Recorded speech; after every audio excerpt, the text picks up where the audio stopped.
Trisomy जो है बेटा 2n+1 अगर होता है क्रोमोसोम का नंबर, मान लीजिए कि किसी नॉर्मल ह्यूमन बीइंग में 46 क्रोमोसोम होने चाहिए थे, इस ट्राइसोमी में होने की वजह से अब उसके पास 47 क्रोमोसोम्स हैं, यानी कि एक क्रोमोसोम एक्स्ट्रा हो गया। अब सोचो क्रोमोसोम के, अभी हमने पढ़ा कि एब्सेंस और प्रेजेंस, ठीक है, से भी दिक्कत है, तो हमारे एक एक्स्ट्रा प्रेजेंस बढ़ गई एक क्रोमोसोम की, तो उसके वजह से क्या दिक्कत हो रही है, एक आ रही है, और वो भी कौन से क्रोमोसोम की, ये बड़ा इंपॉर्टेंट क्वेश्चन है कि कौन से क्रोमोसोम की ट्राइसोमी हो रही, 21। तो आगे बात करते हैं बेटा कि ये जो एक्स लिंक्ड रिसेसिव हो या डोमिनेंट डिसऑर्डर्स हो, इन सब के बारे में हमने अभी क्या कर लिया, ये तो समझ लिया है कि ये जो डिसऑर्डर्स होने वाले हैं, ये डिसऑर्डर्स जो हैं बेटा वो क्या है, वो ज़्यादातर मेल में ट्रेवल करेंगे if they are linked with X chromosome. ठीक है, रीज़न क्या था, रीज़न यही था कि because to express in female they should be present in a homozygous state because all disease genes are generally recessive in nature, है ना, जितने भी क्या कहते हैं तुम्हारे डिजीज के जीन्स होते हैं, जनरली क्या कह सकते हैं हम उनके लिए, एक स्टेटमेंट है कि वो क्या है, होमोजाइगस है। So a female to get disease, है ना, या to have disease should have these chromosomes, है ना, जिनके ऊपर क्या हो, ये रिसेसिव जीन्स हो और उन दोनों होमोलोगस क्रोमोसोम पे वो प्रेजेंट होने चाहिए, यानी कि वो उस डिजीज जीन के लिए कैसी होनी चाहिए, होमोजाइगस होनी चाहिए।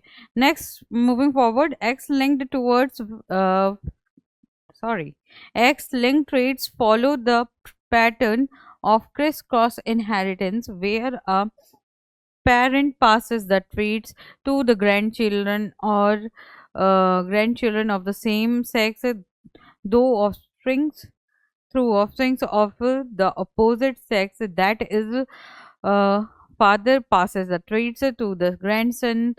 जो मैंने तुम्हें अभी ये वाली चीज बताई वही चीज लिखी हुई है, ठीक है, थोड़ी लाइट इस तरीके से पढ़ रही, मुझे भी विजिबल नहीं हो रहा क्लियरली, ठीक है, यही चीज लिखी हुई है बेटा कि अगर मतलब ये एक्स लिंक्ड वाले डिसऑर्डर जो है ना, वो एक पैटर्न फॉलो कर रहे हैं, जैसे मैंने बोला वाई लिंक्ड वाले हैं तो वाई ऑफ कोर्स फादर से आया होगा, फादर को उसके ग्रैंडफादर से मिला होगा, तो सिमिलरली अगर मैं एक्स लिंक्ड की बात करूं, तो एक्स लिंक्ड का अगर डिसऑर्डर है, अगर उसको क्या कहते हैं अपनी मदर से मिला है, ठीक है, वो एक्स क्रोमोसोम किससे मिला है, उसकी मदर से मिला है, तो ऑफ कोर्स मदर को उसके किससे मिला होगा, मदर को भी बेटा उसी की क्या कहते हैं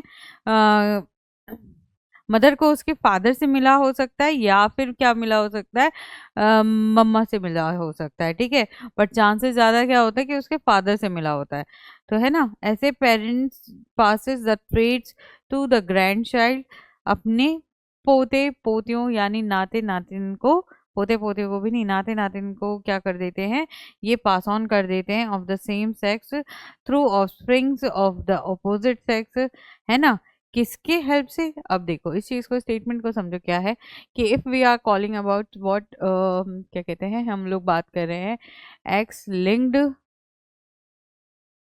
रिसेसिव डिसऑर्डर के बारे में, ठीक है, ये सभी अभी इंट्रोडक्शन है, बेसिक है बेटा, जिससे ताकि आप समझ सको आगे आने वाले चीज़ों को, है ना। तो कह रहे हैं कि अगर मैं एक्स लिंक्ड रिसेसिव डिसऑर्डर की बात करूं, तो अगर मदर है, ठीक है, तो फादर भी होगा फर्स्ट। मैं कह रही हूँ कि ये जो बच्चा आया है उनका चाइल्ड जो है, ठीक है, इसको मान लेते हैं ये मेल है ना, हमने अभी देखा कि एक्स लिंक्ड अगर रिसेसिव है तो वो ज्यादातर मेल में डिफर क्या कर रही है, ट्रेवल कर रही है, मैं इसके एक्स क्रोमोसोम को डिजीज मान रही हूँ, तो ये जो इसका एक्स लिंक्ड रिसेसिव डिसऑर्डर है, ये तब एक्सप्रेस हुआ जब इसकी मदर भी क्या थी बेटा, कैरियर थी, ठीक है, कैरियर अभी हम समझेंगे, कैरियर वो लोग होते हैं जो उस डिजीज के जीन्स को कैरी करते हैं, पर उनके अंदर वो सिम्टम वो शो नहीं करेंगे, मतलब like she is not disease, ये हेल्दी है बेटा, healthy but carrying jeans of the disease, ठीक है, जो डिजीज है उसके जीन्स कैरी कर रही है, इसीलिए हम इसको क्या बोलते हैं कि ये मदर कैसी कहलाएगी बेटा, ये मदर कैरियर है है ना, कैरी कर रही है जीन्स को, ठीक है, without any like expression of the genes, इन कुछ एक्सप्रेशन नहीं हो रहा है जीन का, that's why she is called carrier, ठीक है। फादर यहाँ हमारे हेल्दी हैं, फादर को कोई दिक्कत नहीं क्योंकि वाई से कोई डिजीज के लिंकेज नहीं है, तो वाई जो है आपका हेल्दी क्रोमोसोम में काउंट होगा एंड उससे कोई इशू नहीं आ रहा है। तो यानी इस मदर को, ठीक है, इस मदर को भी इसके मदर फादर से मिला होगा ये, है ना, ठीक है, मदर फादर से मिला होगा। पर हम क्या कह रहे हैं कि ये तो एक्स रिसेसिव डिसऑर्डर है, तो जरूरी नहीं है कि मदर जो इनकी मदर हो उनको ये बीमारी हो, ज्यादातर चांसेस हैं, हमने यही देखा ना कि क्या कहते हैं, कोई भी बच्चा मेल या फीमेल बन रहा है उसमें क्या होता है, उसके ज्यादातर मतलब डिसाइड, ज्यादातर कह रही हूँ ऑफ कोर्स, मतलब ये चीज तो क्या कहते हैं तुम्हारा फादर ही डिसाइड करता है कि whether the zygote will be going into a female one और अ मेल वन, ठीक है। तो ये जो है एक्स क्रोमोसोम जो इसको अपने फादर से मिला वो कैसा था, डिजीज था। क्यों हम इसी को मानना, हमने इसमें क्यों नहीं माना, क्योंकि इसके चांसेस कम है, तो जिसके चांसेस कम है हम उसकी बातें नहीं करेंगे। इसके rare of the rarest chances है कि मदर इसमें क्या निकल जाए बेटा, डिजीज निकल जाए। वरना क्या होता, वरना अगर मदर डिजीज होती तो उसके बेटा हर बच्चे में ये क्या होती, बीमारी होती। बट हम अगर ऐसी साइकिल देख रहे हैं कि मतलब केवल जिसमें क्या कहते हैं मदर डिजीज्ड है, ठीक है, और उसमें बाकी के उसके सिबलिंग्स में ऐसा कुछ देखने को नहीं मिल रहा है, तो ऑफ कोर्स ये चीज उसने अपने फादर से गेन करी होगी। तो ये जो क्रोमोसोम है वो कहाँ से आया, फादर। तो ये इस बच्चे का क्या लगा, एप्टीट्यूड आ गया तुम्हारा, ठीक है।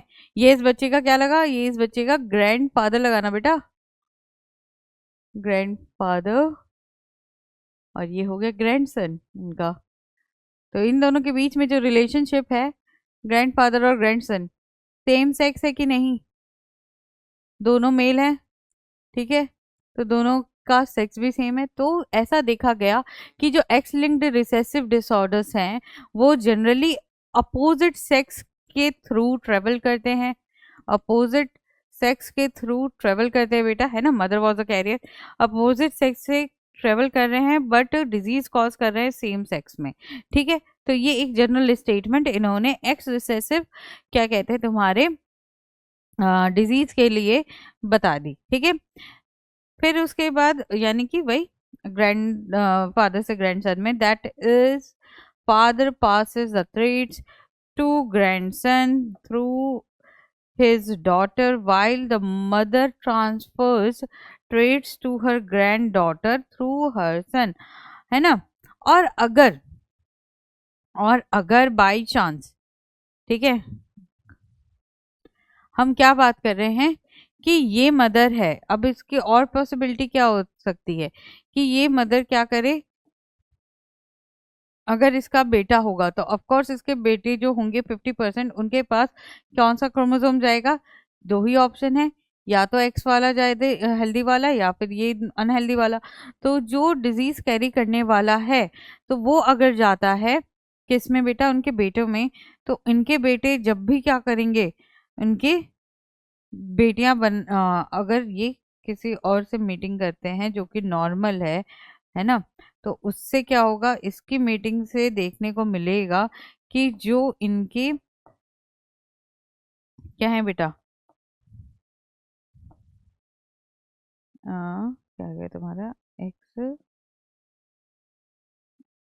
एक्स टेक्स एक्स एक्स, ये तो दो ही बनेंगे, और ये तुम्हारा क्या हो जाएगा एक्स वाई और एक्स वाई, ठीक है, दो लड़के। तो इनकी जो ये बेटियां हैं ये क्या हो रही हैं, कैरियर बन रही है।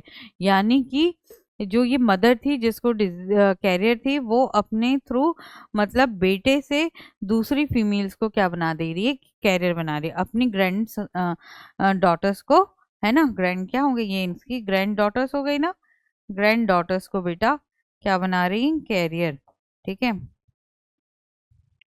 ठीक है। तो ये एक जनरल स्टेटमेंट, देखो उस पूरी स्टेटमेंट का तोड़ ये है, ठीक है। इस चीज को बहुत अच्छे से समझ जाओ कि मदर जो है यहाँ पे ये क्या है, ग्रैंड मदर,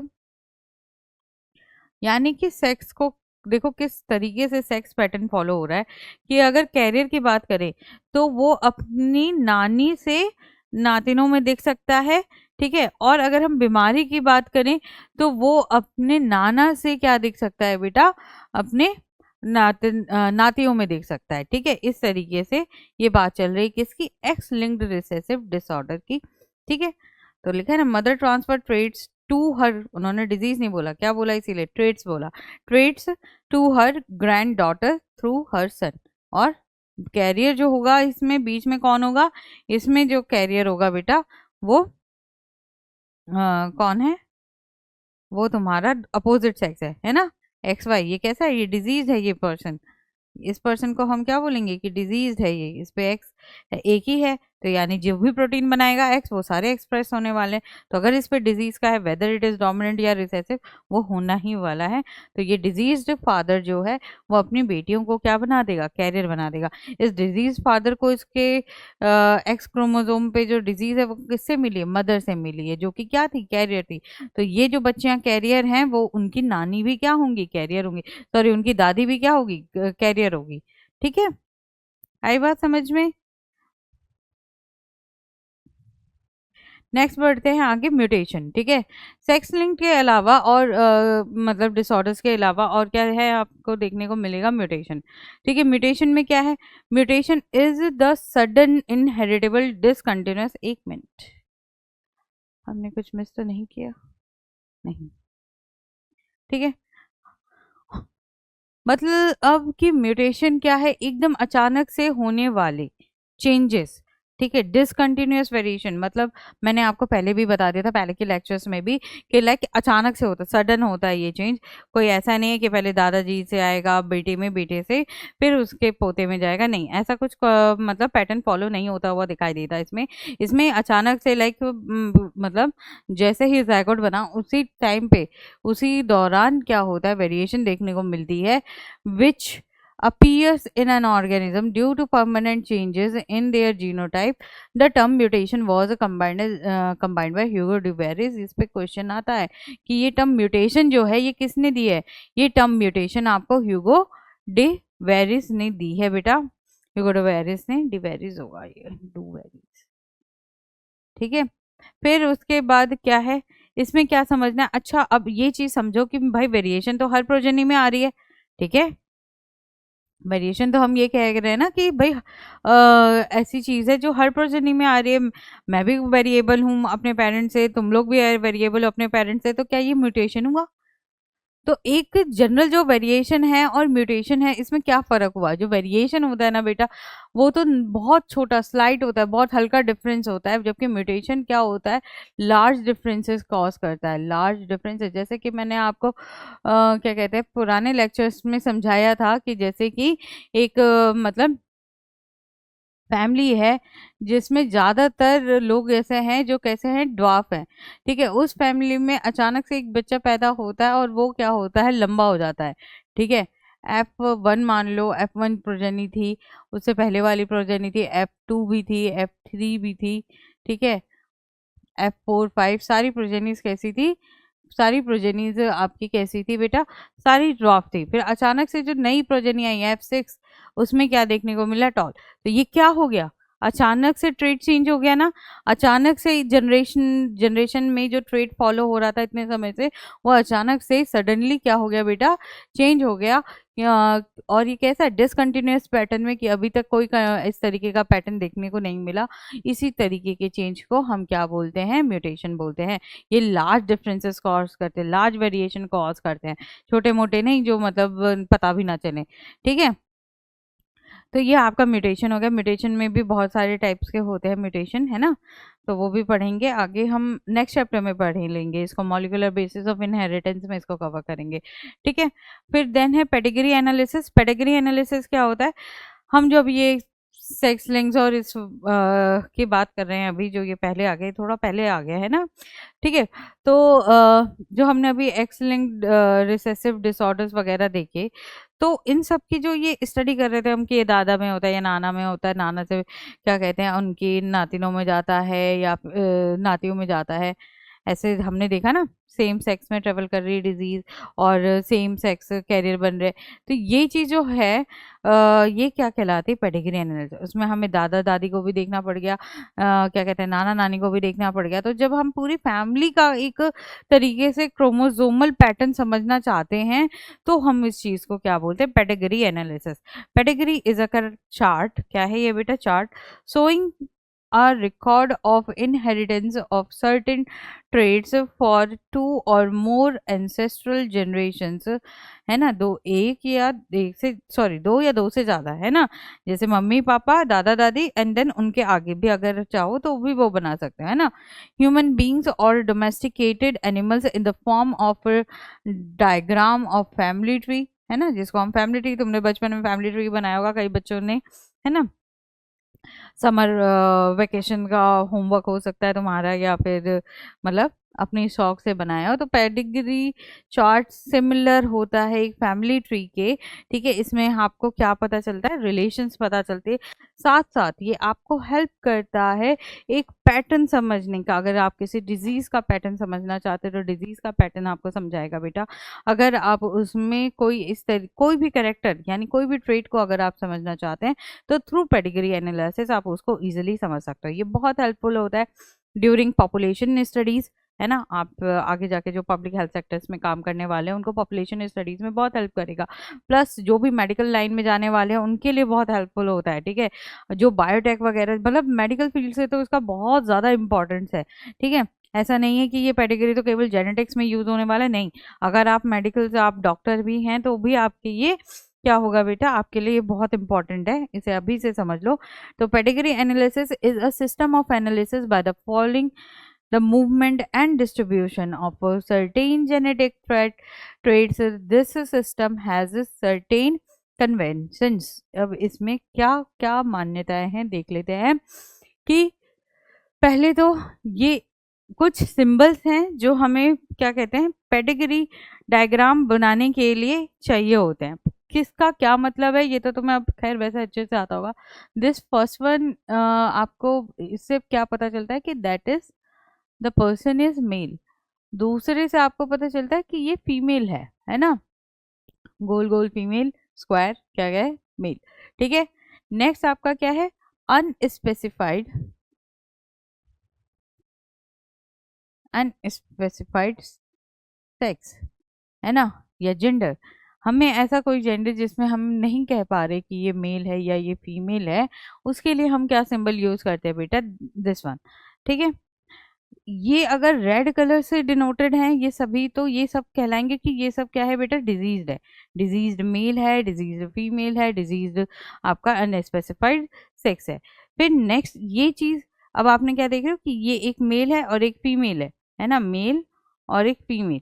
मेल और फीमेल के बीच में एक बार ड्रॉ किया हुआ है, तो ये जो बार है मेल और फीमेल के बीच में, दिस इज डिनोटिंग क्या, मेटिंग दिखा रहा है ना, मेटिंग, ठीक है।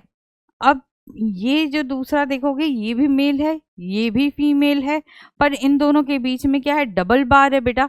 डबल बार का क्या मतलब हो गया कि मेटिंग तो है ये, ठीक है, मेटिंग तो है ये, but between, mating but between closely related siblings, जैसे कि बुआ के बच्चों से शादी कर लेना, है ना, या फिर क्या कहते हैं, मामा के बच्चों से शादी कर लेना, या एक ही फैमिली को में, है ना, एक ही फैमिली में क्या है, मतलब मीटिंग हो रही है, तो इस चीज को हम कैसे डिनोट करते हैं, डबल बार से, ठीक है। इसे क्या बोलते हैं, कॉन्सेजिनस, इस तरीके की मीटिंग, इस पे भी क्वेश्चन आ सकता है, ठीक है, कि रिलेटेड क्या कहते हैं, क्लोजली रिलेटेड क्या कहते हैं, सिबलिंग्स हो गए बेटा या रिलेटिव्स, ठीक है, इनके बीच की मीटिंग्स को क्या बोलते हैं, कॉन्सेगिनस,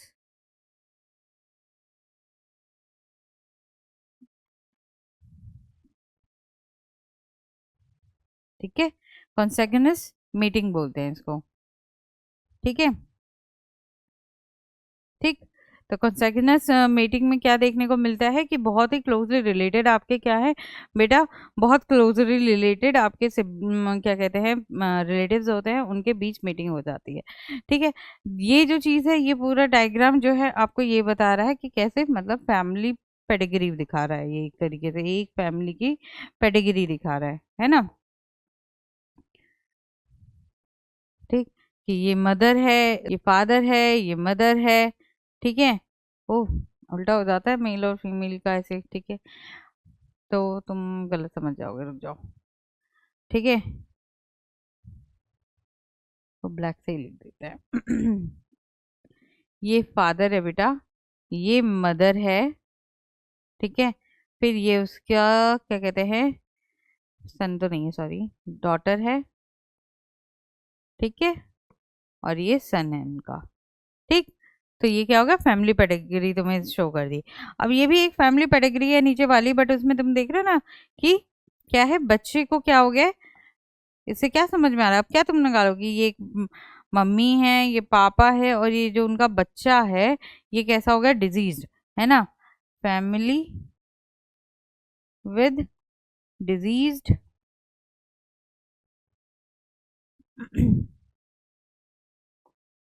सन, है ना, उनका बच्चा कैसा हुआ, डिजीज हो गया। ये फिर से वही अनस्पेसिफिक अनस्पेसिफाइड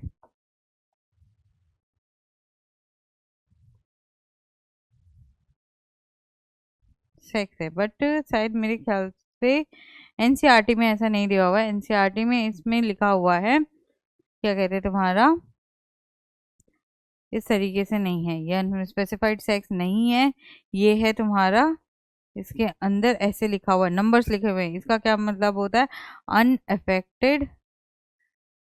ठीक है, मेरे पास टाइम नहीं है, मैं पूरा चार्ट ना बना के मैं सीधे एक ऐसे करके ड्रॉ करके लिख दूं कि भाई ये देखो, मतलब ऐसे ऐसे करके मैं ये शो कर दूं कि देखो भाई इसके जितने भी बच्चे थे, 6 बच्चे थे, और 6 कैसे थे, अनअफेक्टेड थे, अनअफेक्टेड ऑफस्प्रिंग। ठीक है, ये जनरली जरूरी है, जैसे अगर आप क्या कहते हैं किसी मक्खी मच्छर या फिर किसी ज़्यादा ऐसी मतलब प्रजाति के बारे में स्टडी कर रहे हैं जो कि बहुत ज़्यादा क्या कर रही है, रिप्रोड्यूस कर रही है, ऑफस्प्रिंग नंबर ज़्यादा है, तो ऐसे में क्या कर सकते हो, ऐसे में इस तरीके से भी आप शो कर सकते हो कि देखो ये इनको डिजीज नहीं हुआ है ना। क्योंकि चलो क्या कहते हैं ह्यूमंस के केस में आप बनाते चले जाओगे, और ज़रूरी भी है क्योंकि बहुत सारी चीज़ें हमें लिखनी होती है, कैटेगरी ड्रॉ करते हुए मेंशन करना पड़ता है हर एक चीज़ को। ठीक है, बट अगर ऐसा नहीं है तो what you have to do, अगर आप किसी और ऑर्गेनिज्म के ऊपर स्टडी कर रहे हैं जिसका बहुत ज़्यादा पॉपुलेशन है, तो देन यू कैन अदरवाइज इस तरीके से भी अनअफेक्टेड इस शॉर्ट फॉर्म में दिखा सकते हो, अनअफेक्टेड इस ऑफस्प्रिंग को। ठीक है, यहाँ पे देखो क्या हो रहा है, यहाँ पे हो रहा है ये है फीमेल, ठीक है, ये है मेल, और ये घर के मुखिया हैं, तो ये हो गया फादर और मदर। ठीक है, इनको अगर मैं फादर, सॉरी, इसको मैं मदर बोलती हूँ और इसको फादर बोल सकती हूँ। ठीक है, आपको ये दिखा रखा है लाइट ग्रीन, और किससे दिखा रखा है, डार्क ग्रीन से, इसका मतलब क्या हो गया कि ये क्या है, कैरियर है बेटा। ठीक है, यानी कि ये डिजीज को लेके कैरी कर रही है। एग्जाम्पल पढ़ रहे हैं हम पेडिग्री का ना, कि पेडिग्री किस तरीके से हो सकती है। ठीक है, तो ये जो कैरियर फीमेल है, इसके वजह से इसके पास जो क्रोमोसोम होंगे वो क्या है, वो एक्स जेक्स या फिर एक्स हो सकते हैं अगर सेक्स लिंक्ड हुए तो, और ऑटोजोमल हुआ तो तुम ये चीज़ पता ही नहीं कर सकते कि कौन सा क्रोमोसोम है, ऑटोजोमल ऑटोजोमल होता है। ठीक है, ऑटोजोमल में ये देखोगे कि ऑटोजोमल में ये डिपेंड ही नहीं कर रहा कि केवल लड़कों को हो रहा है कि केवल लड़कियों को हो रहा है, पर मुझे यहाँ पे पता है कि देखो यहाँ पे फीमेल को कैरियर दिखाया, तो ऑफकोर्स ये क्या होगा, फीमेल को अगर बेटा कैरियर दिखाए तो ऑफकोर्स ये एक्स लिंक्ड रिसेसिव डिसऑर्डर होगा। ठीक है, तभी तो वो एक्सप्रेस नहीं कर पा रहा, अगर ऑटोजोमल होता तो करता ही, चाहे वो ऑटोजोमल होता तो चाहे लड़का हो या लड़की हो, किसी को भी ये बीमारी हो सकती थी बराबर रेशो में, पर ये चीज़ नहीं शो करी इन्होंने। ठीक है, तो अब आगे देखते हैं। ठीक है, अभी बस तुम ये देखो, ये क्या अब बता सकते हो ना कि ये डिजीज्ड है। ठीक है, ये कैरियर है, ये डिजीज्ड है, फिर इन दोनों में मीटिंग हुई तो देखो, फिर भी इन दोनों के बीमार होने के बाद भी बच्चे बच गए, है ना, दोनों लड़कों को बीमारी नहीं हुई, लेकिन लड़की क्या हो गई, रिसेसिव हो गई। रिसेसिव कह रही हूँ, कैरियर हो गई। ठीक है, यहाँ पे क्या देखने को मिल रहा है, इसमें एक बेटी, ठीक है, वो क्या कहते हैं डिजीज है, एक बेटी कैरियर है, फिर उनमें फिर से मीटिंग। तो ये चीज क्या दिखा रखा है, ये एक एग्जाम्पल है हीमोफीलिया का। ठीक है, हीमोफीलिक मेल और फीमेल, पहले हीमोफीलिया पढ़ लेते हैं, फिर उसके बाद देखते हैं इसके कैटेगरी को। ठीक है, तो अभी तो कम से कम इतना तो आपको पता चल गया है, ये चीज क्या शो हो रहा है, ये चीज इन बार दिखा रखा है, तो यानी ये मीटिंग को दिखा रखा है। इस तरीके की प्रेजेंटेशन नंबर ऑफ चाइल्ड दिखा रही है। ठीक है, कि कितने मेल कितने फीमेल हैं। ठीक है, ये पहली जनरेशन है मदर फादर, ये डॉटर सन हो गए बेटा। फिर डॉटर सन से क्या मिलेंगे, ग्रैंड सन और ग्रैंड या ग्रैंड चाइल्ड हो गए। ग्रैंड चाइल्ड की भी मीटिंग होने के बाद सुपर ग्रैंड चाइल्ड, है ना, सुपर सुपर बोल देते हैं। ठीक है आते हैं पेडिग्री एनालिसिस क्यों जरूरी है। पेडिग्री को समझना इसलिए जरूरी है क्योंकि पेडिग्री से क्या निकाल सकते हैं हम, जो यूजफुल जानकारियां निकाल सकते हैं किस तरीके की, जैसे कि क्या क्या जीनोटाइप्स हो सकते हैं, क्या क्या जीनोटाइप्स किसी के हो सकते हैं, ये पता चल सकता है bye knowing the phenotypes only. केवल फिनोटाइप यानी कितने, केवल मॉर्फोलॉजिकल करेक्टर को देखते हुए हम ये समझ सकते हैं कि उसके जीनोटाइप क्या क्या हो सकते हैं पेडिग्री एनालिसिस से। क्यों, क्योंकि हमें उसके मम्मी पापा का पता हो रहेगा, तब इस वजह से। It helps to study the pattern of inheritance of a dominant और a recessive trait.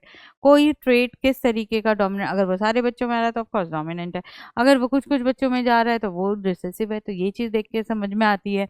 Next, the possible genetic makeup of a person for a trait can also be known with the help of pedigree। क्या कह रहा है कि जो possible genetic makeup है किसी भी पर्सन का, क्या क्या पॉसिबिलिटीज हो सकती है। जैसे तुम चाहो तो अपना बनाना चाहो तो अपना भी बना सकते हो, ठीक है, अपने पेरेंट्स का भी बना सकते हो। अच्छा देखो, डिजीज के लिए बड़ा मतलब, जैसे हम लोग कौन कौन सी डिजीज हम लोग हॉस्पिटल में क्या करते थे, हम लोग हॉस्पिटल में जैसे हाइपरटेंशन है, हाइपरटेंशन हो गया या डायबिटीज हो गई, है ना, डायबिटीज मेलाइटस 2 हो गई, या फिर ये सारी चीज़ों के रिस्क फैक्टर्स या फिर रिस्क को जानने के लिए ये चीज़ में पेडिग्री का यूज़ करते थे कि क्या कहते हैं, अगर ये इसको है तो तुम जरूर इसको एक्सरसाइज में कैसे ला सकते हो, कैसे इस पे प्रैक्टिस कर सकते हो।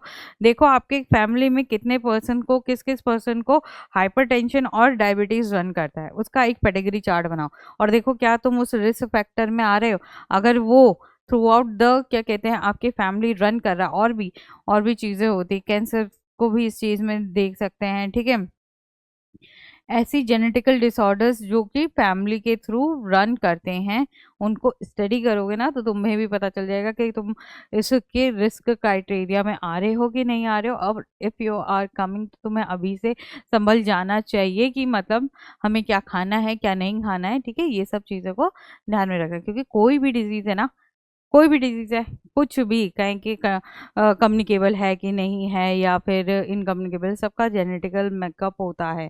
हम किस वजह से कोई बीमारी गेन करते हैं वो इसी वजह से, क्योंकि हमारे पास सबका जेनेटिक मेकअप होता है। ठीक है, तो ये एक बड़ी अच्छी प्रैक्टिस हो जाएगी आपकी, और आपको इससे जानकारी भी समझ में मिल जाएगी काफ़ी सारी, है ना, अपने लिए भी। कैन ऑल्सो, है ना, तुम इतना सब कुछ पढ़ रहे हो तो ऑफकोर्स पढ़ रहे हो तो उसको यूज में लाओ कि तुम्हारे काम क्या आ सकती है ये चीज़। ठीक है, can also be known with the help of pedigree, तो पेडिग्री से हम ये सब कर सकते हैं। नेक्स्ट है बेटा क्या कहते हैं, ह्यूमन जेनेटिक डिसऑर्डर्स। ठीक है, अब इन्हीं पेडिग्री के अकॉर्डिंगली हमने देखा कुछ ऐसे डिसऑर्डर्स होते हैं जो क्या करते हैं, फैमिली में ट्रेवल तो कर रहे हैं, प्लस फैमिली में क्या पैटर्न मतलब फॉलो कर रहे हैं, किस तरीके से मतलब बार बार एक्सप्रेस हो रहे हैं वो देखना है हमें। ठीक है, और वो क्या क्रोमोसोम से रिलेटेड है, कि ये मतलब जिस तरीके का क्रोमोसोम फॉरवर्ड हो रहा है उसी के ऊपर ही, उसी बेसिस पे ये क्या कहते हैं डिजीजेस फॉलो हो रही हैं, या फिर जीन रिलेटेड डिसऑर्डर्स की बात हो रही है। दूसरा क्या ऑप्शन हो सकता है, जीन रिलेटेड मतलब कि एक कोई पर्टिकुलर जीन है। ठीक है, अभी हम पढ़ेंगे जीन रिलेटेड डिसऑर्डर्स कौन कौन से, कुछ पर्टिकुलर जीन में प्रॉब्लम हो रही है जो ये फैमिली के थ्रू रन होगी कि नहीं होगी ये भी देखेंगे। Chromosomal disorder, these are caused due to the absence, absence बोला है, एक्सेस बोला है, और क्या बोला है, एबनॉर्मल अरेंजमेंट ऑफ वन और मोर क्रोमोसोम, यानी कि अरेंजमेंट भी जरूरी है किसी भी chromosome number, total number of chromosome यानी क्रोमोसोम के सेट के लिए अरेंजमेंट भी जरूरी है कि वो स्पेसिफाइड हो, अदरवाइज वो पर्सन क्या हो सकता है ना, एक्स के साथ वाई ही होना चाहिए, होमोलोगस ही होने चाहिए, तभी तो जीन एक्सप्रेस कर पाएगा, नहीं होगा तो फिर क्या होगा, दिक्कत होगी ऑफकोर्स। ठीक है, दीज आर नॉन इनहेरिटेबल। ये कैसे होते हैं बेटा, ये नॉन इनहेरिटेबल होते हैं। Some chromosomal disorders have been discussed ahead in table 1। ठीक है, टेबल 1 देख लेते हैं। ये है आपके टेबल 1। ठीक है, टेबल 1 में क्या दिखाया हुआ है आपको, ये कैरियोटाइप यानी कि उनका, कैरियो मतलब न्यूक्लियस, न्यूक्लियस या न्यूक्लियस के अंदर क्रोमोसोम, तो उसके टाइप, क्रोमोसोम के टाइप। ठीक है, तो सबसे पहले दिखाया ट्राइसोमी 21। ट्राइसोमी 21 जैसे मैंने आपको मोनोसोमी बताया था, ट्राइसोमी क्या होता है, 2n+1। अगर इस पैटर्न में 2n+1 पैटर्न में, ये आई डोंट नो इतना इजीली विजिबल है, let's do with this one.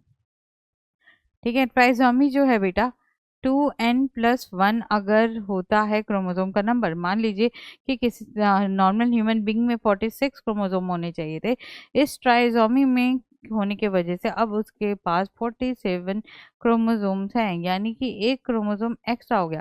अब सोचो क्रोमोसोम के, अभी हमने पढ़ा कि एब्सेंस ऑफ प्रेजेंस, ठीक है, से भी दिक्कत है, तो हमारे एक एक्स्ट्रा प्रेजेंस बढ़ गई एक क्रोमोसोम की, तो उसके वजह से क्या दिक्कत हो रही है, एक आ रही है, और वो भी कौन से क्रोमोसोम की, ये बड़ा इंपॉर्टेंट क्वेश्चन है कि कौन से क्रोमोसोम की ट्राइसोमी हो रही, 21 कि 1 2 3 4 5 6 7 8 सारे नॉर्मल थे, जैसे ही 21 पर आया तो 21 के कितने होने चाहिए थे क्रोमोसोम, एक और दो। ठीक है, पर एक दो से ज्यादा, एक और कितना हो गया बेटा, 3, इसके 3 हो गए। ठीक है, अब ये 3 जो 21 के सेट बने, ये कैसे हैं बेटा, ये बीमारी कर रहे हैं, कहलाएंगे क्या, ट्राइसोमी कहलाएगी।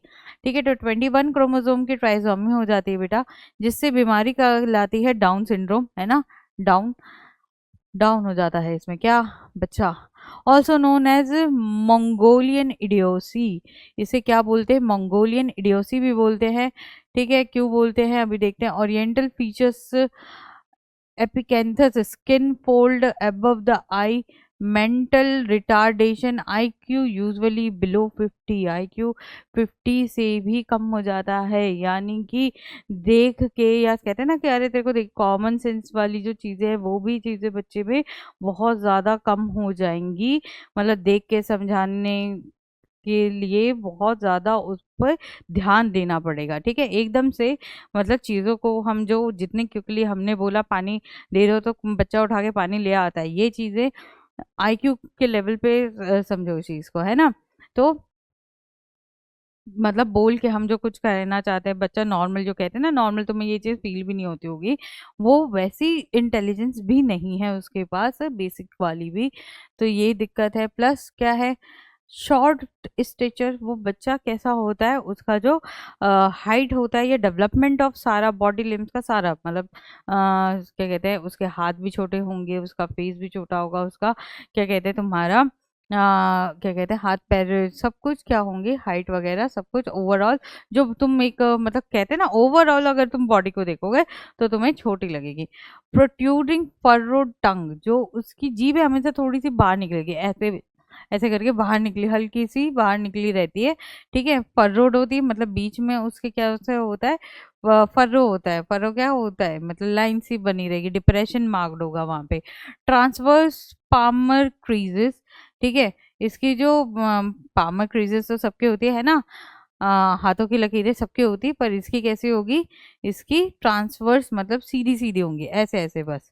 ठीक है, सीधी सीधी ट्रांसफर सब, है ना, बाकी सबकी तो टेढ़ी मेढ़ी काट कूट जाती है ना, लव लाइफ कट जा रही है, किसी की कुछ कट जा रहा है ना, पैसे नहीं बन पा रहे हैं, तो बट इसकी जो होगी बेटा सारी सीधी, कोई कट नहीं रही, सारी पैरेलली वर्क कर रही है। ठीक है, और ससेप्टेबल टू रेस्पिरेटरी इन्फेक्शन, और इसको क्या हो सकता है, अब देखो क्योंकि 21 क्रोमोसोम पे जो जो प्रोटीन थे, वो इन प्रोटीन्स ऐसे थे जो इन सब चीज़ों में, इन सब चीज़ों को नॉर्मल रखने में काम कर रहे थे, पर क्या हुआ कि इसमें एक और क्रोमोसोम आ गया, तो एक और क्रोमोसोम आने से क्या दिक्कत हो गई भाई, फिर तो और अच्छी हो जानी चाहिए थी। नहीं जी, अच्छी नहीं हुई। क्या हुआ कि प्रोटीन का ज़्यादा बनना स्टार्ट हो जाएगा, उसका एक्सप्रेशन थोड़ा सा, उसके ज़्यादा बनने की वजह से एक्सप्रेशन वगैरह। अब देखो कोई भी सेल पे जब कमांड आती है ना, जब इतना हैवी लोड पड़ जाता है कि अरे प्रोटीन बनानी, तुम्हें अगर ज़्यादा काम मिल जाए तो तुम क्या करोगे, तुम परेशान हो जाओगे, तुम सही से काम नहीं कर पाओगे, सही तरीके की प्रोटीन नहीं बना पाओगे। तो इसको भी क्या दिक्कत हो रही है कि इस पर लोड तो आ गया, इस पर इंफॉर्मेशन तो आ गई है ना, बल्क आ गया। क्या होता है कि जब कंप्यूटर को बहुत सारी कमांड दे दो तो हैंग कर जाता है ना, वही हो गया, ये हैंग कर गया प्रोटीन के बेसिस पे कि प्रोटीन इतनी नहीं बना पा रहा तमीज से, ठीक है, सही नहीं बना पा रहा, तो मतलब क्योंकि मतलब ऑल्टर्ड प्रोटीन अब निकल रही हैं, तो इसके वजह से ये सारी दिक्कतें आ रही हैं। जैसे कि इसको क्या बोलता है, मंगोलियन इडियोसिटी भी, क्योंकि ये मंगोलियन जैसा दिखता है ना, इस वजह से। बच्चा देखो, बच्चा दिखाया है हमने शायद, हाँ ठीक है। अब यहाँ पे जो ये बच्चा देख रहा है एनसीईआरटी में, तो आपको बहुत और अच्छे से देखने को मिल सकता है ना, बिल्कुल राउंड फेस है ना इसका, राउंड, इसीलिए इसको बेटा मंगोलियन बोलते हैं, राउंड फेस, ठीक है। इसकी ये फर्रोड टंग दिखा रखी है, फर्रोड टंग है। इसको कार्डियक एनिमल की हो सकती है, कोई भी कार्डियक डिजीज, उन्होंने रेस्पिरेटरी डिजीज बोला है, तो रेस्पिरेटरी और कार्डियक, जहाँ देखो बेसिक बेसिक फंक्शन मसल्स या फिर टिश्यूज डैमेज हो सकते हैं, तो रेस्पिरेटरी भी है ना, रेस्पिरेटरी भी डिसऑर्डर्स हो सकते हैं, कार्डियक डिसऑर्डर्स, ठीक है, एनिमली हो सकती है, या फिर और एनिमली मतलब कि सही से हार्ट का डेवलपमेंट नहीं हुआ, ठीक है, ठीक है। ये ट्रांसफर पामर केसेस हैं, ठीक है, ये क्या है, ट्रांसवर्स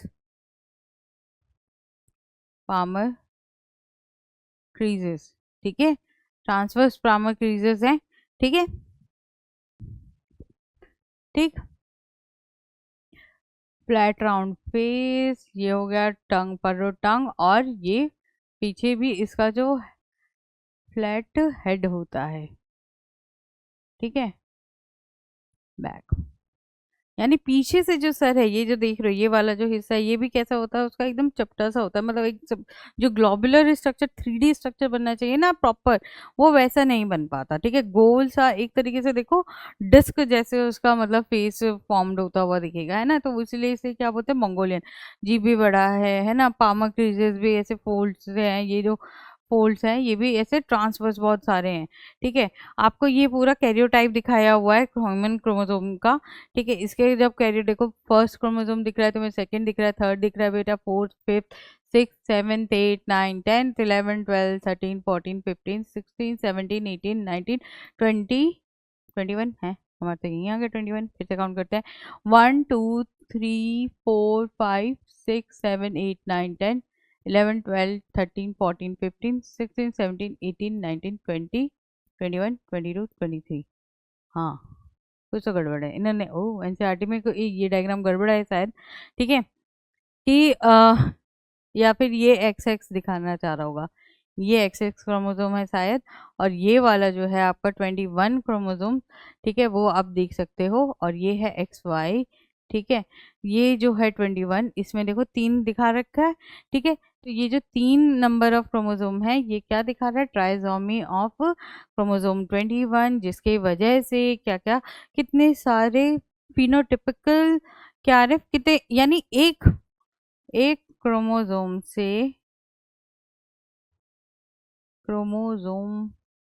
के बढ़ने से, ऐड ऑन होने से क्या हो गया, मल्टीपल फिनोटिपिक डिसऑर्डर, है ना। तो अब तुम मुझे कमेंट में बताओ कि क्या ये प्लियोट्रॉपिक जीन हुआ कि नहीं हुआ, क्या ये प्लियोट्रॉपी हुई कि नहीं हुई, ठीक है। देखते हैं कौन किसका आईक्यू ज़्यादा है, कौन डाउन सिंड्रोमिक नहीं है, ठीक है। नेक्स्ट है एक्सओ, ठीक है, एक्सओ में आता है टर्नर सिंड्रोम। टर्नर सिंड्रोम में क्या है, शॉर्ट स्टेचर होता है बेटा, वेब्ड नेक होती है फीमेल। अच्छा, सबसे पहली बात, टर्नर सिंड्रोम अल्टीमेटली क्या होती है, फीमेल ही है ना, पर क्योंकि इसके पास एक एक्स क्रोमोसोम की कमी है, एब्सेंस ऑफ, क्या बोलोगे, कैसे याद रखोगे इसके सिम्टम्स को, absence of one x chromosome, तो मतलब इसके जो प्रोटीन होने चाहिए जो इसे पूरी तरीके से पूर्ण रूप में एक अच्छी फीमेल बनाता वो कमी हो जाएगी, है ना, वो इसके पास नहीं हो पाएगा। तो देखो इसकी हाइट भी क्या नहीं हो पाएगी, एवरेज हाइट भी नहीं हो पाएगी, ये इसकी हाइट कैसी रहेगी, कम रहेगी, है ना, प्रोटीन नहीं बन रहे तो लंबी भी नहीं हो पाएगी उतनी प्रॉपर। ठीक है, तो शॉर्ट स्ट्रक्चर्ड होती, छोटी होंगी। वेब्ड नेक, नेक जो एकदम सुराही की तरह गर्दन होनी चाहिए वैसी नहीं होगी बेटा। इसकी कैसी होगी, इसकी कैसे होंगे, मतलब लाइक बहुत ज्यादा रिंकल्स या फिर ये प्रॉपर ऐसे दिखाई देता है कि ये ऐसे है ना। वेब कैसे बताओ तुम्हें, मतलब जिस तरीके से स्किन ऐसे खिंची हुई सी दिखेगी यहाँ पे। Female with poorly developed breast, ऐसी फीमेल जिसकी जो ब्रेस्ट होगी वो भी क्या होगी, डेवलप नहीं कर पाएगी, ऑफ कोर्स उतना ज्यादा क्या नहीं हो पाएगा, उसके पास हार्मोन भी रिलीज नहीं होंगे, जिसके वजह से कौन सा हार्मोन ब्रेस्ट की डेवलपमेंट में हेल्प करता है, कमेंट करके बताइए प्लीज। ठीक है, पूरा सब कुछ पढ़ चुके हैं इन सब के बारे में हमने।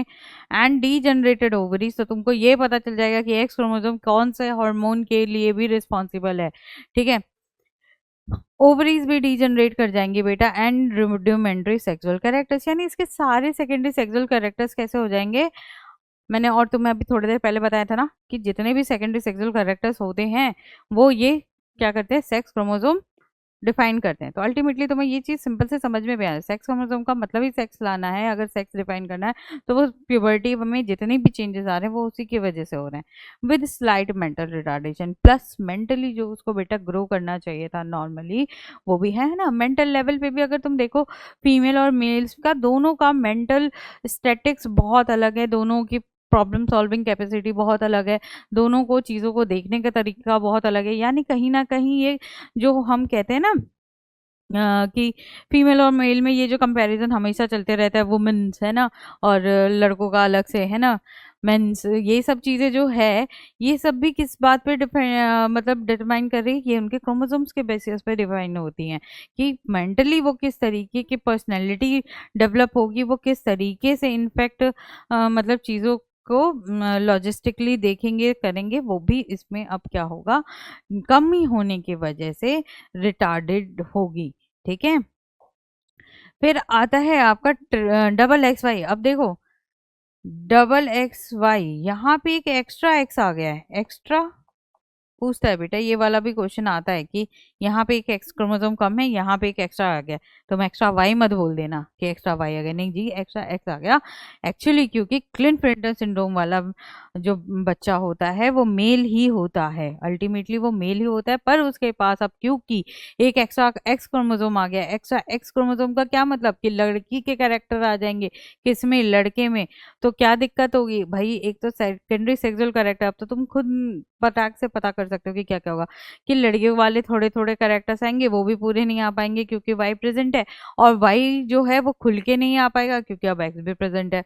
तो दोनों ही चीजों में दिक्कत आई, क्या होगा, mail with D generating testis, उसकी टेस्टिंग फुल्ली डेवलप नहीं हो पाएंगी तमीज से, है ना, मैंने बताया एक्स्ट्रा होते ही मतलब सिस्टम खराब होने लगता है कि प्रोटीन बनानी नहीं बनानी, या बनानी है तो जल्दी जल्दी पैकेजिंग में उल्टी फुल्टी प्रोटीन बना देता है।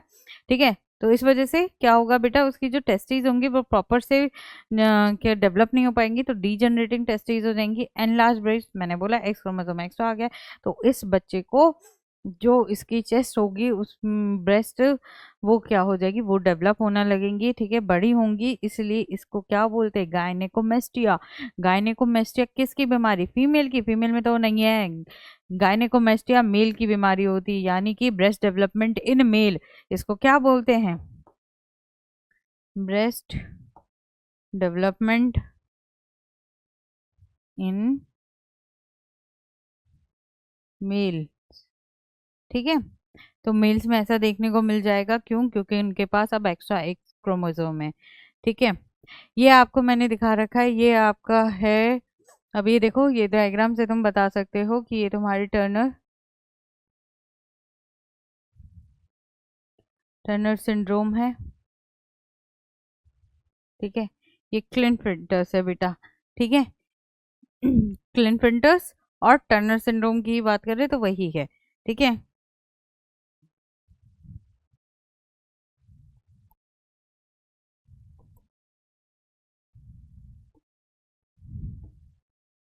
ठीक है, हमेशा जीनोटाइप याद रखो। कैरियोटाइप में क्या दिक्कत आ रही है, इसमें है एक्स एक्स वाई, इसमें एक अलग से एक्स फैक्टर है, लड़कों में एक्स फैक्टर होता है ना, तो ये अलग से एक्स फैक्टर है। टर्नर सिंड्रोम एक्स ओ ओ ओ कौन बोलेगा, ज्यादा ओ कौन करता है, लड़कियां, तो ओ से याद रखना कि फीमेल में एक एक्स क्रोमोसोम की कमी है ना, तो इससे ओ एक्स ओ कर रही हैं वो। ठीक है, तो देखो यहाँ पे शॉर्ट स्ट्रक्चर दिख रहा है तुमको, लो पोस्टीरियर हेयर, लो पोस्टीरियर हेयर लाइन का मतलब ये जो बाल हैं, ये बाल एक मतलब लिमिट में यहाँ तक ग्रो, नेक तक ग्रो करते हैं ना, इसके और नीचे चले जाएंगे। ठीक है, और एकदम और पीछे की तरफ। ठीक है, तुम्हें वेबिंग ऑफ नेक दिखाई दे रही, ये जो साइड में इस तरीके से जो नेक है, जो लाइंस आ रही हैं स्किन की, वो क्या शो कर रही है, वेबिंग ऑफ नेक। ठीक है, broad chest and widely spaced nipples, इसके जो चेस्ट है इसका भी क्या होगा बेटा, इसकी भी साइज बढ़ जाएगा, है ना, इस तरीके से। ठीक है, और क्या कहते हैं, कोऑक्टेशन ऑफ एओर्टा। ठीक है, कोऑक्टेशन ऑफ एओर्टा अभी तुम्हारे लेवल पे समझाने की बात नहीं है, पर ये समझ लो ये कंजेनाइटल हार्ट की एनोमैली है, कि मतलब हार्ट में जो है तुम्हारे जो हार्ट की नॉर्मल शेप और फिगर होनी चाहिए या ब्लड वेसल डेवलप करनी चाहिए, उसमें कहीं ना कहीं दिक्कत आ रही है।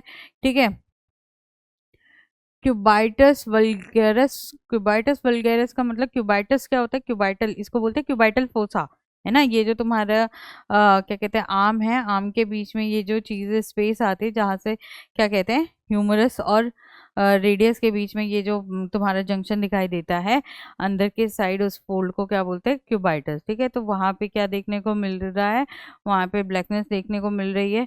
ठीक है, दूसरा आप क्या देख रहे हो, पिगमेंटेड नेवाई। ठीक है, ये एरिया भी इसका पिगमेंटेड है। ठीक है, स्ट्रिक ओवरीज और इनफर्टिलिटी एमेनोरिया इस फीमेल में, क्योंकि एक्स क्रोमोसोम नहीं है बेटा, तो इसको क्या होगा, इसको मेंस्ट्रुअल साइकिल नहीं वर्क कर पाएगी ठीक से, तो इसको एमेनोरिया की शिकायत रहेगी, कि मतलब उसके मेंसेस नहीं स्टार्ट हुए या नहीं आ रहे। ठीक है, दूसरा स्टेराइल होगी, कि मतलब वो ऑफ कोर्स ओवरीज अगर डेवलप सही से नहीं हुई है तो कैसे एग बनेगा, कैसे फॉलिकल मैच्योर करेगा, है ना, तो वो भी काम नहीं हो पा रहा। दूसरा लास्ट है पेरिफेरल लिम्फ एडिनमा एट बर्थ, यानी कि पेरिफेरल का मतलब होता है, पेरिफेरल देखो मेरी बॉडी अगर मैं डिवाइड करूँ तो ये चीज़ सेंट्रली है, जो जितने दूर दूर तक मेरे हाथ और पैर हैं उस चीज़ को मैं पेरिफेरल बोलूँगी। ठीक है, तो पेरिफेरल इसमें क्या देखने को मिलता है, लिम्फेडिमा, मतलब कि उसके जो लिम्फ नोड्स हैं उसमें सूजन देखने को मिल सकती है। ठीक है, फिर उसके बाद अगर हम यहीं क्लिनफिल्टर्स की बात करें तो देखो क्लिनफिल्टर में हाइट तो ठीक है, लंबा है ये। ठीक है, और क्योंकि दोनों एक्स और वाई जो दोनों क्रोमोसोम है, ये दोनों ही टॉलनेस के लिए हैं। ठीक है, तो दोनों ही टॉलनेस के लिए हैं, तो हाइट तो ठीक है इसकी। फिर उसके बाद इसमें क्या होगा, जो सेकेंडरी कैरेक्टर लड़कों में आने चाहिए वो सही से नहीं आएंगे। पुअर ब्रेड ग्रोथ, मतलब उसकी जो दाढ़ी मूछ है वो सही से नहीं आ पाएगी। ठीक है, ठीक से देखो, ऐसा नहीं है कि एकदम से सबकी ही आ जाती है, या फिर क्या कहते हैं बहुत ज़्यादा आनी चाहिए या कम आनी चाहिए, सबका अलग होता है, ये भी जेनेटिकल होता है। ठीक है, अगर उनके पेरेंट्स की बहुत ज़्यादा मतलब हेयर ग्रोथ अच्छी है तो फिर तब क्या होगा, वो फैमिली वाइज अगर रन करेगा तो ही उसकी बियर्ड वगैरह अच्छी होती है। और किसी में प्यूबर्टी जरूरी नहीं सबके एक साथ रन करे, सबका अलग अलग टाइम पीरियड हो सकता है। ठीक है, बट ये बच्चा इवन आफ्टर क्रॉसिंग प्यूबर्टी इसकी जो बियर्ड ग्रोथ है ना, वो तब भी कैसी रहेगी, कम रहेगी। ठीक है, female pattern of fat distribution, body में जैसा फैट डिस्ट्रीब्यूशन होता है, देखो फीमेल्स का अलग होता है, मेल्स का अलग होता है। ठीक है, मेल्स का एब्डोमेन पे ज़्यादा होता है। ठीक है, फीमेल्स का मतलब आपके क्या कहते हैं ब्रेस्ट रीजन में ज़्यादा होता है। ठीक है, बट रीजन में ज़्यादा होता है फीमेल के, बट मेल का थोड़ा सा अलग होता है फैट का। तो इसमें जो फैट का डिपोजिशन होगा वो भी डिफरेंट डिफरेंट देखने को मिलेगा, अलग अलग। ठीक है, इसके जो मतलब प्यूबिक हेयर आएंगे वो भी कैसे होंगे, फीमेल पैटर्न में आएंगे बेटा। ठीक है, और क्या होगा, टेस्टिकुलर एट्रोफी हो जाएगी, मतलब जो टेस्टिकल की जो प्रॉपर शेप होनी चाहिए, साइज होना चाहिए, वो भी कम हो जाएगा। ठीक है, लॉन्ग आर्म्स एंड लेग, है ना, इसको देखो लंबाई ज़्यादा है इसकी, है ना, तो लॉन्ग आर्म्स, क्योंकि एक एक्स एक्स्ट्रा आ गया है तो लंबाई बहुत ज़्यादा है, तो इसके हाथ पैर भी लंबे हैं, प्रोपोर्शन वाली चीज़ गायनेकोमेस्टिया दिखाई दी है, ठीक है। और आपका गायनेकोमेस्टिया बाकी मतलब और भी चीज़ें हैं, तो ये मतलब आपका क्या हो गया, मेन क्लिनफिल्टर्स और टर्नर सिंड्रोम का देख लिया आपने, ठीक है, कि एक्स क्रोमोसोम आना और एक्स क्रोमोसोम का कम हो जाने से क्या क्या दिक्कत हो सकती है। तो अगर पूछे बेटा क्लिनफिल्टर सिंड्रोम किसकी बीमारी, तो आप बोलोगे मेल की बीमारी है। अगर टर्नर सिंड्रोम की बात करें तो टर्नर सिंड्रोम किसकी बीमारी है, फीमेल की बीमारी है, ठीक है। तो ये आप क्या समझ रहे हो, ये आप समझ रहे हो कैरियोटाइप के बेसिस पे, यानी कि प्रेजेंटेशन ऑफ क्रोमोसोम के बेसिस पे क्रोमोसोमल डिसऑर्डर्स की बात समझ रहे हो आप, ठीक है। क्या समझा आपने, क्रोमोसोमल, तो क्रोमोसोमल क्या क्या हो गए आपके, क्लिनफिल्टर्स हो गए,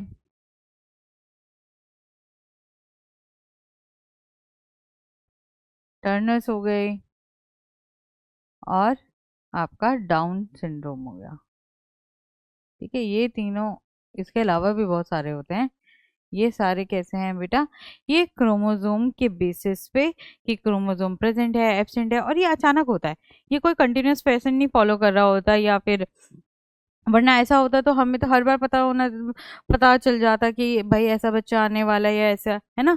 इसके लिए हम हमेशा से रेडी रहते, ठीक है, या उन पेरेंट्स को इस तरीके की मेडिसिन या जेनेटिक थेरेपी दी जाती, क्रोमोसोमल थेरेपी दी जाती, जिससे उनको ऐसे प्रॉब्लम आए, क्योंकि ये डिसऑर्डर्स क्या होते हैं बेटा, नॉन इनहेरिटेबल होते हैं, कि इनहेरिट नहीं, ये पेरेंटल मतलब फैमिली में रन नहीं करने वाले हैं। इस वजह से एक तो ये आइडिया नहीं रहता कि कौन सा बच्चा जो है क्या हो सकता है, इस तरीके का पैदा हो सकता है या इस बीमारी के साथ पैदा हो सकता है, ठीक है। तो इस वजह से क्या होता है, इसीलिए तुमने एमनियोसेंटेसिस पढ़ा ना, एमनियोसेंटेसिस इसी वजह से करते हैं, इन सब चीज़ों को पता करने के लिए, क्योंकि इसका आइडिया नहीं लग पाता है, ठीक है। नेक्स्ट है, अब जीन रिलेटेड डिसऑर्डर हमें समझना है। जीन रिलेटेड डिसऑर्डर्स क्या हो सकते हैं, जीन रिलेटेड डिसऑर्डर्स होते हैं वो डिसऑर्डर्स जो कि किसी म्यूटेशन सिंगल जीन में, देखो डीएनए है, ठीक है। अगर मैं क्रोमोसोम की बात कर रही हूँ तो मैं डीएनए के लेवल पे ये कह रही हूँ कि ये क्रोमोसोम का अमाउंट ऑल्टर हो रहा है, amount of DNA alteration is chromosomal chromosomal disorder. क्या ये बात मैं सही कह रही हूँ, कि अगर जैसे ये एक डीएनए था, एक और ऐसा डीएनए आ जाए, ठीक है, तो क्या ये वो नहीं हो जाएगा तुम्हारा डाउन सिंड्रोम वाला टाइप की, मतलब डबल आ जाए, यानी अमाउंट चेंज हो रहा है, कम हो जाए टर्नर सिंड्रोम, और ज़्यादा हो जाए किसी एक पर्टिकुलर सेशन वाला बहुत ज़्यादा हो जाए तो क्लिन प्रिंटर। तो ये चीज़ क्या कह रहे हैं हम, ये चीज़ हम कह रहे हैं कि जब अमाउंट ऑफ डीएनए ऊपर नीचे होता रहता है तो वो क्या कहलाता है, क्रोमोसोमल डिसऑर्डर कहलाता है। पर अब इसी डीएनए में अगर तुम देखो, ये नॉर्मल डीएनए था, ठीक है,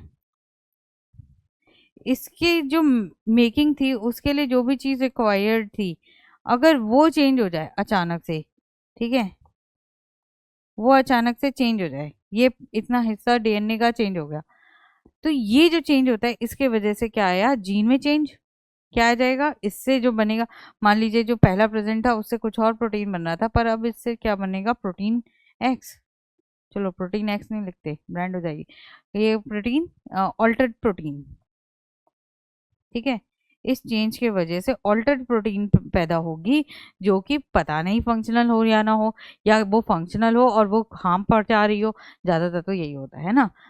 तो क्या होता है इसमें, कि आपको क्या देखने को मिलेगा, जीन में चेंजेस देखने को मिलेंगे, हो सकता है कि वो केवल एक ही जीन में हो, मतलब एक टाइप के प्रोटीन में हो, या मल्टीपल जगह भी हो सकता है, they are transmitted to offspring as per Mendelian principles, ठीक है। मेंडेलियन प्रिंसिपल्स के अकॉर्डिंग, जैसे मेंडल अपने क्रॉसेस कर रहा था ट्रेड्स के लिए, ठीक है, तो वैसे ही ट्रेड्स को फॉलो करते हुए ये भी क्या होंगे बेटा, ये पास ऑन होंगे from parents to their progeny, they are also known as Mendelian disorder, इसीलिए इसको मेंडेलियन डिसऑर्डर। ऐसा इसमें क्यों नहीं हो रहा क्रोमोसोम में, तो क्रोमोसोम तो जब ये है बेटा, जब मियोसिस हो रहा है ना, यानी मियोसिस के टाइम पे जब क्या हो रहा है, डीएनए का अमाउंट बढ़ रहा है, डीएनए रेप्लिकेशन, ठीक है, डीएनए रेप्लिकेशन का टाइम है ना, और doubling the amount of DNA and chromosome, ठीक है।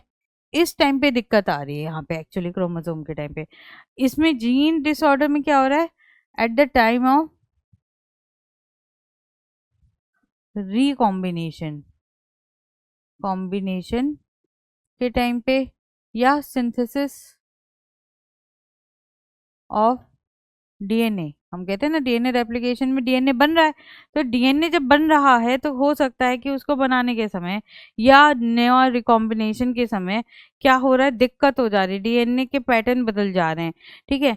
तो और वो कुछ हार्मफुल पैटर्न में चेंज हो जा रहा है, और वो हो सकता है एनवायरमेंटल फैक्टर्स हो, जैसे यूवी रेज हो गई, या फिर क्या कहते हैं, बहुत ज़्यादा रेडिएशंस में आप रह रहे हो, है ना, न्यूक्लियर रेडिएशंस हो गई, है ना, अल्फा बीटा गामा वेव्स इनके अराउंड रह रहे हो, तो उस टाइम पे जो इसके वजह से क्या होगा, डीएनए में जब डीए कोई सेल डिवाइड करने वाली थी तो उसके लिए उसे सबसे पहले डीएनए को बनाना पड़ता है। जब वो डीएनए बना थी तो अब उससे गलती हो गई, डीएनए बनते बनते कुछ और बन गया, है ना, मतलब जो जीन बनना था उसकी जगह पे कुछ और बना दिया, कुछ और नहीं, मतलब लाइक जो जिस वजह से जीन प्रेजेंट था उसके फैक्टर्स चेंज कर दिए, दे आर ट्रांसमिटेड। तो ऑफकोर्स जब जीन में चेंज आएगा, जब डीएनए में चेंज आएगा, तो ये क्या होगा बेटा, आगे फॉरवर्ड होगा, प्रोजेनिक हो जाएगा। जबकि ये तो किस वजह से हो रहा है, ये तो भाई हो सकता है कि भाई डाइट में कोई दिक्कत रह गई हो, खाने पीने में, या फिर मतलब कुछ और एनवायरमेंटल डिस्टर्बेंसेस थी जिसके वजह से क्या हुआ कि उस टाइम पे जायगोट वगैरह बनने के टाइम पे, है ना, जायगोट बनने के टाइम पे, या फिर आपका क्या कहते हैं, उससे पहले गैमेट बनने के टाइम पे कोई न कोई दिक्कत आ गई, तो ये क्रोमोसोमल डिसऑर्डर है, और इसलिए ये आगे भी नहीं पटॉन होता। जीन तो नहीं खराब हुआ ना उस पेरेंट का, तो उस पेरेंट को अब जीन नहीं खराब हुआ तो वो गैमेट तो वो दोबारा क्या कहते हैं अच्छे से फिर से फॉर्म कर सकता है, अगर वो जिस वजह से ये सब हुआ उसको अवॉइड करे, है ना। पर इसके में तो अब हो गया, इसके में तो खराब हो गया, अभी खराब हो गया तो आगे भी पास ऑन करता रहेगा, ठीक है। सम कॉमन मेंडेलियन और genetic disorders are discussed ahead in table 2, ठीक है। तो टेबल 2 में देखते हैं कि कौन से इन्होंने हमें मेंडेलियन डिसऑर्डर्स बताए। मेंडेलियन डिसऑर्डर्स क्यों कह रहे हैं, क्योंकि ये मेंडल का ही पूरा का पूरा स्कीम फॉलो करते हैं कि किस तरीके से ये आगे की प्रोजेनी में रिफ्लेक्ट होंगे, ठीक है। तो ये हमने बात कर ली थी आपकी किसकी बेटा, क्रोमोसोमल डिसऑर्डर की। अब हम बात कर रहे हैं आपका मेंडेलियन डिसऑर्डर का, ठीक है। तो मेंडेलियन डिसऑर्डर में आपका आता है सबसे पहले सिस्टिक फाइब्रोसिस। सिस्टिक फाइब्रोसिस से क्या मतलब है, ऑटोसोमल रिसेसिव डिसऑर्डर होता है ये, मतलब कि इसमें कोई क्रोमोसोम जो ऐसे क्रोमोसोम हैं जो क्या कहते हैं, सॉरी, ऑटोसोमल रिसेसिव डिसऑर्डर का मतलब कि ये सेक्स लिंक्ड नहीं है, ठीक है। Failure of chloride ion transport mechanism in cell surface membrane of epithelial cells, कह रहा है कि क्या फेलियर हो जाता है, किस चीज़ की कमी आ जाती है, कि जो क्लोराइड आयन, देखो हमारी जो पूरी क्या कहते हैं टिश्यू है, टिश्यू जो है वो किसी ना किसी फ्लूइड पे या फिर उसके अंदर साइटोप्लाज्म है, सेल्स है, साइटोप्लाज्म है, सेल्स के बिटवीन द सेल्स भी कुछ ना कुछ फ्लूइड है। तो क्या होता है इन फ्लूइड में, क्या है, नमक खाते हैं हम लोग NaCl, तो जो क्लोराइड है तो क्लोराइड ऊपर नीचे होता रहता है ना। तो क्लोराइड से क्या दिक्कत आती है, क्लोराइड से कोई दिक्कत नहीं है, क्लोराइड को सही तरीके से इधर उधर सेल में जाना चाहिए ताकि इक्विलिब्रियम मेंटेन रहे।